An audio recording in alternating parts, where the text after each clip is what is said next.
Good evening. On the same day, the province and city announced plans to build more affordable housing right here in Toronto. Stat Canada's release of the census paints an ugly picture of the state of poverty in our country. While the data found there was an increase in median income of households, the number of low-income youth and seniors living right here in our country hasn't seen that same improvement.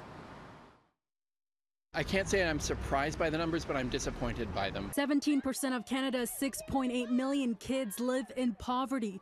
That represents 1/4 of the 4.8 million people living under low-income conditions in 2015. That data released by Stats Can today, who found youth under the age of 18 were 4% more likely to be low income compared to adults. This number decreased by 1% in the last decade.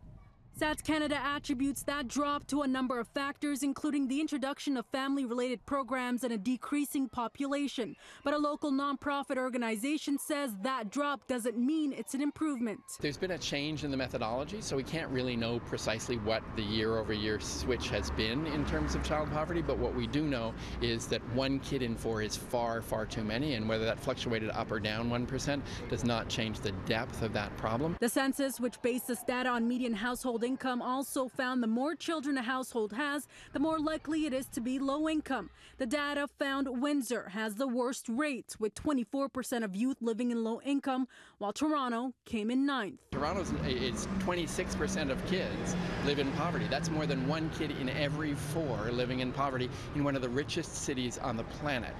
It makes no sense at all. Toronto is still the child poverty capital of Canada. It's a problem we should have solved decades ago, and it persists in exactly the same scale that it's been around for years and years and years. The impacts of living in these conditions create a domino effect, says Sean Meager. What begins at a young age oftentimes means less opportunities at adulthood, impacting things like food security, job security, housing, and education. But it isn't only youth experiencing these conditions. It's wonderful. According to Stats Can, the number of low-income seniors in Canada increased from 12% in 2005 to nearly 15% in this year's census.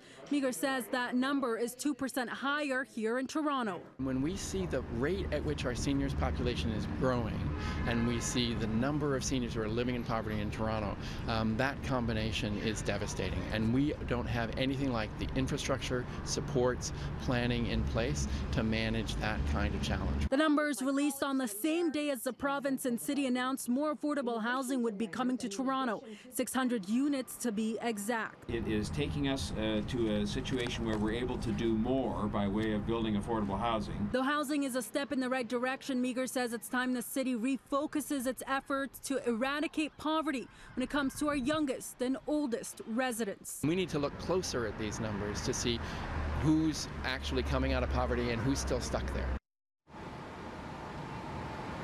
And that's exactly what the city is doing now. Staff received this report 9 a.m. this morning, and they are looking at the census data in its entirety, looking to see what it says about Toronto and Torontonians.